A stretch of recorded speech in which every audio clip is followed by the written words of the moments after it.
Imagine um momento em que a pessoa mais gentil do ambiente se transforma na mais perigosa, não por perder a compaixão, mas por dominá-la como uma arma afiada. Carl Jung testemunhou essa metamorfose e a chamou de a mudança mais assustadora da psicologia humana. Não se tratava de endurecer o coração, mas de despertar uma força estratégica que ninguém conseguia manipular. O que faz alguém tão sensível se tornar um estrategista implacável? Durante décadas, Jung analisou dezenas de casos e descobriu uma verdade perturbadora. Essas pessoas não estavam apenas se recuperando de traumas. Elas estavam assimilando algo que a maioria foge a vida inteira. E uma vez assimilado, não havia volta. Tudo começou em 1913, durante a própria crise de Jung, quando rompeu com Freud. Um paciente entrou em seu consultório em Zurique e redefiniu para sempre sua compreensão sobre percepção, poder e o dom perigoso de enxergar o que os outros ignoram. Os arquivos clínicos revelavam um padrão inquietante. Paciente após paciente chegava destruído, pedindo desculpas por existir, assumindo a culpa por feridas que não eram suas. Carregavam marcas que explicavam como fardos, depressões que internalizavam e a necessidade de se encolher em qualquer espaço que ocupassem. Haviam passado a vida como esponjas emocionais, absorvendo a fúria de pais alcoólatras, as traições de parceiros que as culpavam pelos próprios erros, famílias disfuncionais que as transformavam no bode expiatório. Aceitavam tudo sem reclamar, convencidos de que mereciam aquele tratamento. Jung esperava encontrar mentes despedaçadas, vítimas cujos espíritos haviam sido esmagados por anos de abuso e manipulação.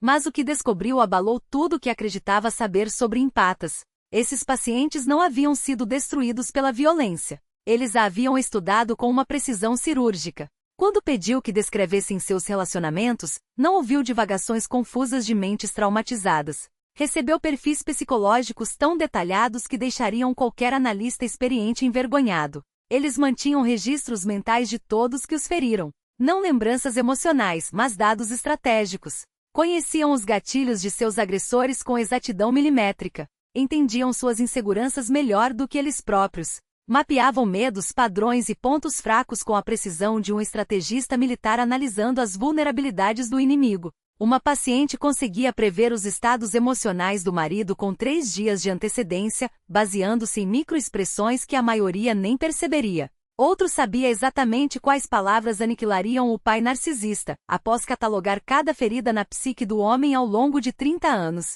Nunca usaram esse conhecimento, nem para se defender, nem para retaliar, nem mesmo para se proteger de danos futuros. Apenas acumularam informações inconscientemente, como um computador registrando dados em segundo plano, até que algo os empurrou além de um limite irreversível. Jung escreveu que a mente de um empata não é um diário de vítima. É uma sala de guerra esperando para ser ativada. No fim, essas pessoas não eram almas frágeis esmagadas pelo mundo. Eram gênios psicológicos camuflados, e seu dom de percepção operava em capacidade máxima o tempo todo em que pareciam quebrados. A questão não era se enxergavam tudo, era o que finalmente os faria agir com base no que sempre souberam. Jung começou a testar esses pacientes de forma sistemática. Convidou colegas para as sessões sem dar qualquer contexto. Em minutos, os empatas identificavam traumas de infância, padrões de relacionamento e inseguranças profissionais com uma precisão superior a 97%. Não era intuição sobrenatural. Era reconhecimento de padrões operando em um nível que a maioria dos humanos jamais acessa. O que outros chamam de pressentimento, eles entendiam como coleta de dados. Seus cérebros processavam informações emocionais mais rápido e com mais exatidão do que qualquer um que Jung já tivesse encontrado. Notavam microexpressões que duravam frações de segundo. Detectavam mudanças sutis no tom de voz imperceptíveis para ouvidos comuns. Sentiam alterações de energia em ambientes que os outros não registravam conscientemente. Seus sistemas nervosos eram programados para detectar ameaças em um nível que os tornava simultaneamente talentosos e amaldiçoados. A sociedade os ensinou que esse dom era uma maldição. Cada vez que revelavam o que viam, as mentiras por trás de discursos bonitos, as manipulações escondidas em palavras gentis, as agendas ocultas em gestos amigáveis, eram chamados de sensíveis demais, emocionais, paranoicos, dramáticos. Aprenderam a se calar, a duvidar de suas percepções, a pedir desculpas por enxergar o que os outros se recusavam a admitir. Mas a verdade não some só porque você para de falar. Ela se acumula, gera pressão. E nesses casos, vinha se acumulando por décadas. Jung percebeu que não estava tratando patologias. Observava o que acontece quando a consciência se torna avançada demais para sobreviver no mundo social. Quando a percepção se diferencia tanto que relacionamentos comuns parecem uma navegação em um universo onde todos os outros são parcialmente cegos. Esses empatas viam que o imperador estava nu, enxergavam todos fingindo o contrário e passaram a vida sendo punidos por apontar o óbvio. A pergunta que assombrava Jung era simples: o que acontece quando essas pessoas param de fingir que não veem? O que ocorre quando os mais perceptivos de qualquer ambiente decidem parar de proteger os outros da verdade? Empatas não são frágeis. São alquimistas em formação. O caminho do alquimista oferece exercícios práticos, limites baseados em Jung e 3 vídeos exclusivos para transformar o caos em clareza. Um e-book de 236 páginas está disponível para download. Comece agora em tezerialmin.com. Mas esse dom de percepção tinha um preço devastador, que Jung viu corroer seus pacientes por dentro. Ele relacionou as habilidades dos empatas ao que chamou de tipo intuitivo introvertido, cerca de 1% da população, dotado de uma percepção tão aguçada que enxerga através de todas as máscaras sociais, de toda falsa apresentação, de toda sombra inconsciente que os grupos concordam em ignorar. Pesquisas modernas sobre pessoas altamente sensíveis confirmam as observações de Jung. Cerca de 20% da população possui sensibilidade sensorial e emocional elevada, mas Jung identificou algo mais específico em sua tipologia psicológica. Esses indivíduos não apenas sentem profundamente, percebem padrões inconscientes com uma clareza assustadora, inacessível para a maioria. Veem a depressão por trás dos sorrisos forçados em reuniões de família. Sentem o desespero disfarçado em apresentações de negócios aparentemente seguras. Percebem a sombra coletiva que Jung chamou de um momento da verdade crua. A gota d'água não era o ato em si, mas a constatação brutal de que haviam traído a única coisa que os mantinha inteiros, sua própria percepção. O instante em que entendiam com uma clareza cortante que haviam escolhido a ilusão em vez da realidade. E que essa escolha não fora um erro passageiro, mas um padrão de anos, talvez de uma vida inteira. O que vinha a seguir não era apenas dor. Era uma espécie de morte psicológica. A estrutura que sustentava sua identidade desmoronava, não porque o mundo os havia quebrado, mas porque eles próprios haviam construído essa estrutura sobre areia movediça. Cada concessão, cada silêncio, cada negação de si mesmo havia sido um tijolo na parede que agora ruía. E no vácuo deixado por essa queda, algo mais antigo e mais profundo emergia, a sombra que haviam passado a vida inteira tentando evitar.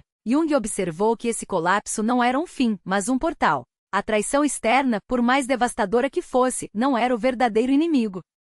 O verdadeiro inimigo sempre estivera dentro deles, a parte que insistia em acreditar que o amor, a lealdade ou a aprovação valiam mais do que a verdade. A parte que sussurrava: se você ignorar o que vê, talvez o mundo seja menos assustador. Mas o mundo não se tornava menos assustador, apenas se tornava mais perigoso, porque agora eles estavam cegos para os próprios limites. O que salvava esses indivíduos não era a força de vontade, nem a resiliência, nem sequer a terapia. Era a rendição.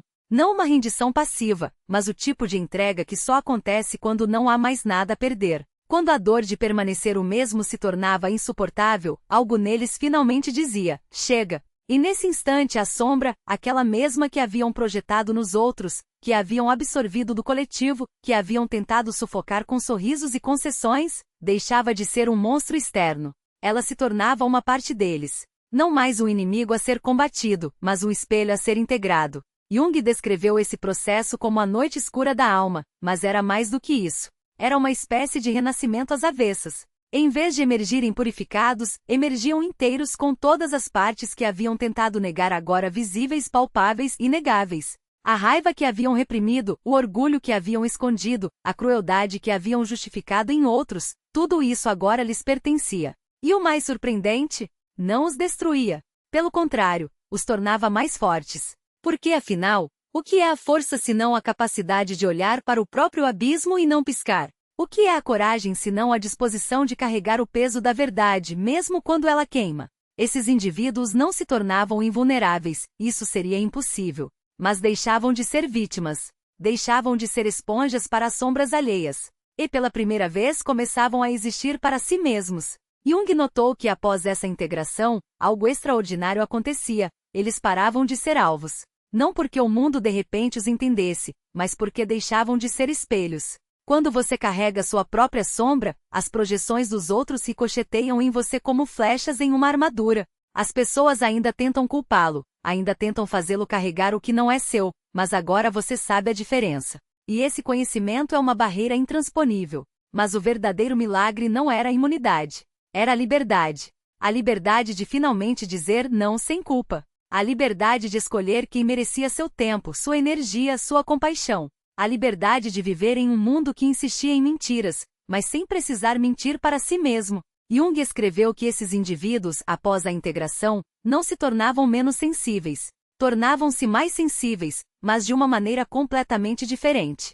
Antes, sua sensibilidade era uma ferida aberta. Agora, era um instrumento. Um radar tão preciso que podiam navegar pelo caos sem se perder nele. E o mais irônico, era justamente essa clareza que os tornava perigosos para o status quo. Porque um mundo construído sobre negações não pode tolerar quem se recusa a negar. Um sistema que depende da ilusão não pode sobreviver à presença de quem enxerga além dela. Por isso, muitos desses indivíduos acabavam se tornando párias, não por escolha, mas por necessidade. Não porque fossem difíceis, mas porque eram verdadeiros. E a verdade, como Jung sabia, é a coisa mais subversiva que existe. Mas aqui está o segredo que ele descobriu. A verdade não precisa ser gritada para ser poderosa. Ela não precisa de plateias, nem de validação, nem de seguidores. Ela só precisa de um único lugar para existir, dentro de você. E quando ela habita ali completamente sem reservas, algo muda. Você deixa de ser um espelho para o mundo e se torna uma luz. Não uma luz que cega, mas uma luz que revela. E aqueles que têm olhos para ver, verão. Os outros? Bem, eles sempre preferirão a escuridão. Mas você finalmente estará livre. Eles poderiam ter orquestrado vinganças tão sutis que ninguém jamais perceberia que havia sido vítima. Mas não o fizeram. Porque no momento em que a clareza se instalou, algo mais profundo também emergiu. A compreensão de que o poder verdadeiro não está em dominar os outros, mas em dominar a si mesmo. Eles haviam passado anos sendo moldados pela dor, mas agora, finalmente, eram os escultores de suas próprias vidas. E uma vida esculpida pela verdade não precisa de armas. Ela só precisa de integridade. Jung observou que esses empatas despertos não se tornaram frios ou calculistas. Eles se tornaram precisos. Cada palavra, cada gesto, cada decisão carregava o peso de uma percepção que não podia mais ser enganada. Eles não precisavam de jogos mentais porque já conheciam as regras melhor do que aqueles que as inventaram. E o mais fascinante? Eles não sentiam necessidade de provar nada. A validação externa havia perdido sentido no instante em que a verdade interna se tornou inegável. O que assustava Jung não era o que eles poderiam fazer, mas o que eles escolhiam não fazer. Eles tinham o poder de destruir, mas optavam por construir. Tinham a capacidade de ferir, mas escolhiam curar. Tinham a clareza para manipular, mas preferiam a transparência. Porque no fundo, eles haviam entendido uma lei fundamental da existência. A verdade não precisa de violência para prevalecer. Ela só precisa de alguém corajoso o suficiente para encará-la, e forte o suficiente para viver por ela. E foi assim que esses empatas se tornaram imunes. Não porque fossem invencíveis, mas porque haviam deixado de ser alvos. Eles não reagiam mais às provocações, não se enredavam em discussões, não desperdiçavam energia tentando convencer quem não queria ver. Eles simplesmente existiam inteiros, inabaláveis, livres. E essa existência por si só era uma revolução.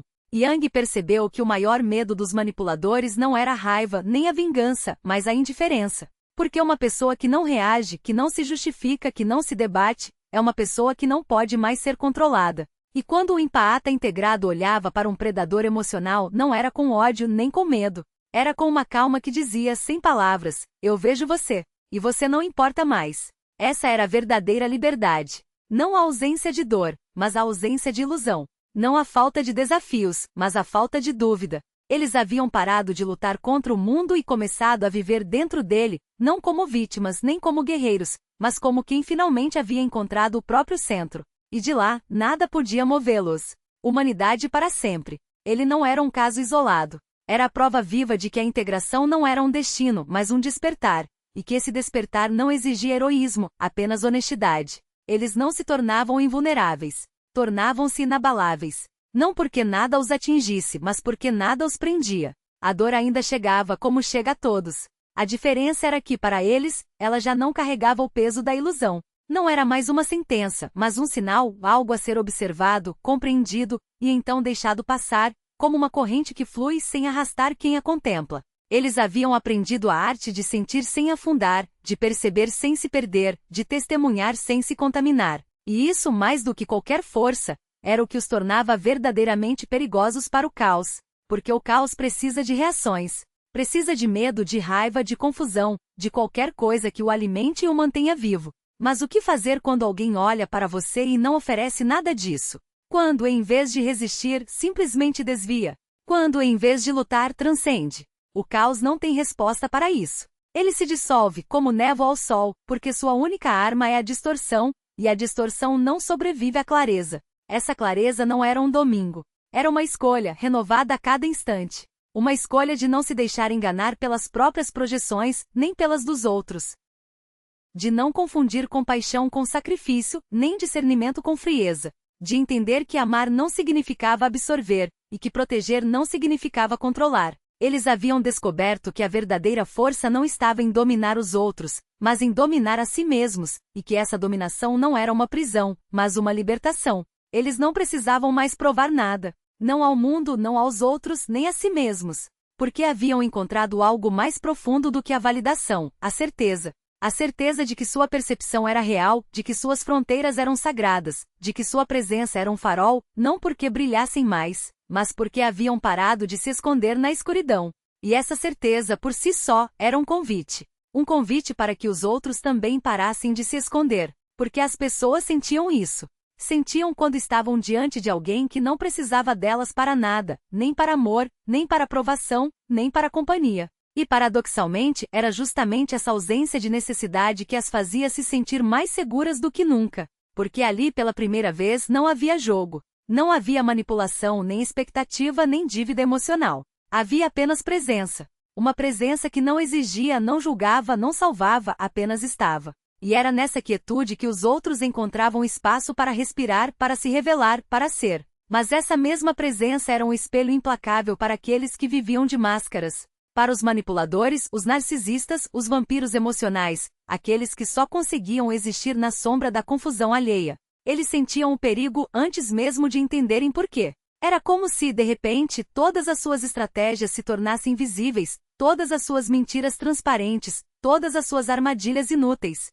E o mais assustador, o empata integrado não precisava fazer nada. Não precisava confrontar, nem expor, nem punir. Sua mera existência era a confrontação. Sua clareza era a punição, porque diante dela, o caos não tinha onde se esconder. E assim, sem esforço, o mundo ao redor deles começava a se reorganizar. Os tóxicos se afastavam como poeira soprada pelo vento. Os autênticos se aproximavam como plantas buscando a luz. E eles, no centro de tudo, permaneciam imóveis, não como juízes, mas como testemunhas. Não como salvadores, mas como espelhos. Não como guerreiros, mas como arquitetos. Porque a verdadeira revolução não é feita com armas. É feita com consciência. E a consciência, quando plenamente integrada, não precisa de violência para transformar. Ela apenas é. E o que é, inevitavelmente muda tudo. A sensibilidade não é um fio desencapado, exposto aos choques do mundo. É um circuito vivo, capaz de conduzir energia sem se queimar. E quando esse circuito se fecha em si mesmo,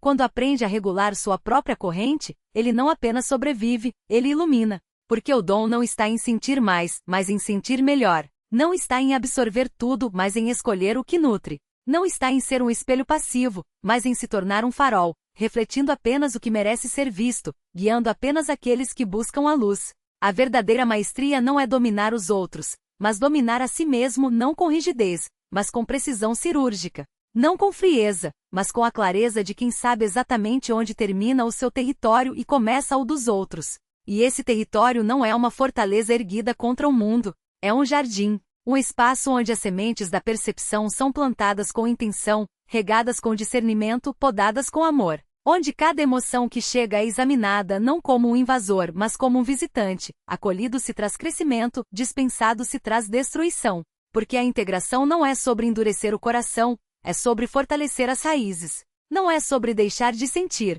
é sobre sentir sem se perder. Jung não falava de uma transformação que anestesia, mas de uma que desperta. Não de uma armadura que isola, mas de uma pele que respira. O empático integrado não se torna menos humano. Ele se torna mais humano do que o mundo está acostumado a suportar. Ele vê as sombras, mas não se deixa arrastar por elas. Ele sente a dor, mas não se afoga nela. Ele ama, mas não se dissolve no amor. Ele é um canal, não um escoadouro. Um instrumento, não um eco. E essa é a diferença entre o colapso e a evolução. Um é o desmoronar de quem não sabia que carregava um peso. O outro é o erguer-se de quem aprendeu a distribuí-lo. A maioria dos empáticos, quando pressionados além do limite, não se quebra. Eles se reorganizam. Não se tornam monstros, mas estrategistas. Não perdem a compaixão, mas ganham limites. Não deixam de ser vulneráveis, mas aprendem a escolher suas batalhas. Porque a vulnerabilidade não é fraqueza. É a matéria-prima da força. E quando você aprende a moldá-la, ela se torna uma espada. Afiada o suficiente para cortar as cordas que o prendem, leve o suficiente para não o arrastar para baixo. Você não precisa deixar de ser sensível para ser forte. Você só precisa deixar de ser sensível sem consciência. O mundo não precisa de menos empáticos. Precisa de empáticos que saibam o que fazer com o que sentem. Que não se curvem sob o peso da percepção, mas a usem como alavanca. Que não sejam vítimas de sua própria intensidade, mas mestres dela. Porque no fim, a escolha é simples. Você será consumido pelo que sente, ou consumirá o que sente para criar algo maior? A integração não é um destino. É uma prática. Um exercício diário de olhar para dentro e perguntar: o que é meu? O que é deles? O que serve? O que envenena? E então, com a mesma delicadeza com que se segura um pássaro, você solta o que não lhe pertence e alimenta o que faz seu coração bater mais forte. Porque o verdadeiro poder não está em controlar os outros. Está em não ser controlado por eles. Não está em dominar as emoções. Está em não ser dominado por elas. Não está em evitar a dor. Está em não deixar que ela defina você. E quando você chega a esse ponto, quando a sua sensibilidade se torna uma bússola, não um fardo, quando a sua percepção se torna uma ferramenta, não uma maldição, você percebe que não está mais à mercê do mundo. Você é o mundo. Não como um Deus, mas como um arquiteto. Não como um salvador, mas como um espelho que reflete apenas a verdade. E a verdade é esta: você já tem tudo o que precisa. A questão não é se você vai quebrar, é se vai se reconstruir, ou se permitirá que outros o reconstruam à imagem deles. A escolha é sua. Sempre foi.